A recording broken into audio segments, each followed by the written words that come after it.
Okay, so we have a Gateway laptop here, and it's got an ATI chipset in it also. So what we're going to do is turn this on, lights turn on,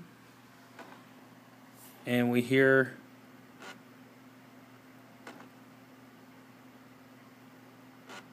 that the system seems to be in a cycle.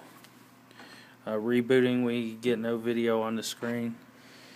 So what we're going to do is check this system and see what we can find. We see that the battery's charging, and we see that the light for the power is on, wireless is on, the light is for it, but we just hear it cycling.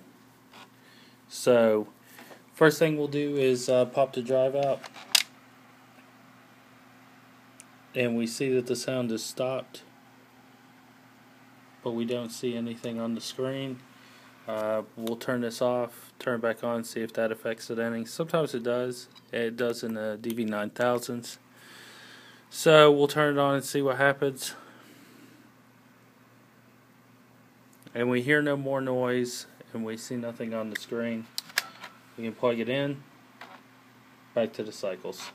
So what we're going to do is disassemble this and see where we can go with it. So the first thing we're going to do with this system is we're going to flip it over. And we've taken the bottom off, and we've taken the memory out. This is our standard Gateway memory. We see that it has it's 2 gigs. So what we're going to do is take this stick, this 2 gigs that we know is good out of a Dell system in our shop, and we're going to plug it in. Every time we check the memory, and the first thing we do is we'll always get access to the memory, because DDR2 RAM will cause the system to act like it requires a reflow, and all because it shorts the system out. So what we've done is we've placed that memory in there, and we're going to open it up, fold it out, and then we'll press the power button. We see that it turns on,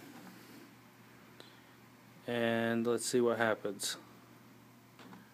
Well, we have video, we have blinking cursor, we're going into Windows. Let's see if it boots up. Hard drive light was running, so there it is again. Everything's going back into Vista. So we'll allow this system to start up, and we'll see what it does. Now, since we have it in our possession, we'll most likely take it apart and reflow it anyways, just as a courtesy. Not to say that it doesn't need it, but it doesn't appear that that was what the issue was, but we'll reflow it anyways, and then switch out the memory and go from there. But it appears that everything's going to be well with this machine. We'll let it boot back into Windows and see what we find. Most likely we're going to want to see that we have audio, wireless, trackpad functionality, which we do. We'll want to see that we have full video, which we have full video drivers there. A webcam. Those are things that we'll check for and make certain of.